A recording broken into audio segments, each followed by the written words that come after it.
Salut, je suis Titouan, je suis un des CSM de la Ghost Machine et aujourd'hui on va parler de la gestion des relations au premier degré sur LinkedIn.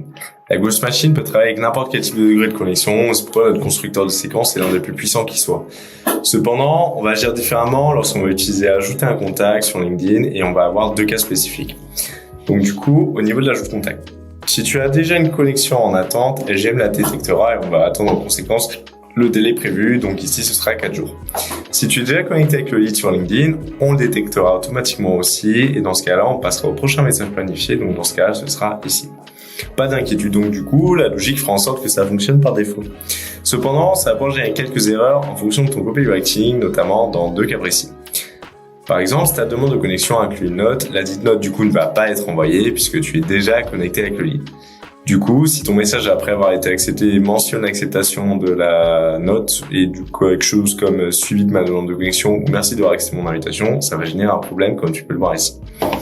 Si ta demande de connexion n'inclut pas de note mais que tu es déjà connecté avec le lead, cela peut créer un problème si ton message commence aussi par merci d'avoir accepté mon invitation parce que potentiellement tu es déjà connecté depuis un certain temps et tu as potentiellement déjà échangé avec lui. Donc de telles erreurs, ça peut trahir l'automatisation. Donc du coup, pour éviter ça, tu as deux possibilités. Donc ça va se passer au niveau de l'import. Donc au niveau de l'import, tu vas utiliser des filtres dédiés pour exclure tes leads de premier niveau. Par exemple, si tu es sur un LinkedIn basique, tu peux faire une recherche en lisant le filtre personne et en excluant les leads de premier niveau. Pour cela, tu vas cocher la case deuxième et troisième. Même chose sur Sales Navigator où tu vas aller dans relations de deuxième niveau et relations de troisième niveau et plus. C'est bon si tu importes du coup tes leads depuis le même profil LinkedIn que celui que tu utiliseras pour l'automatisation, mais si tes leads proviennent d'une autre source, tu vas pas forcément obtenir cette information.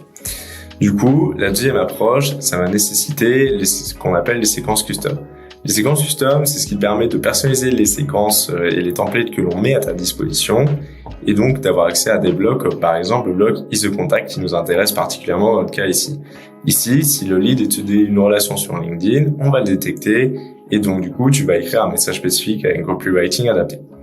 Autre possibilité par exemple, ce que tu peux faire c'est terminer la séquence pour ce lead en utilisant un bloc end sequence.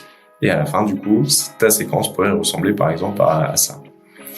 Voilà, du coup, c'est le moyen le plus sûr de gérer tes leads de première relation, mais les plans personnalisés, c'est une partie du plan Ultimate.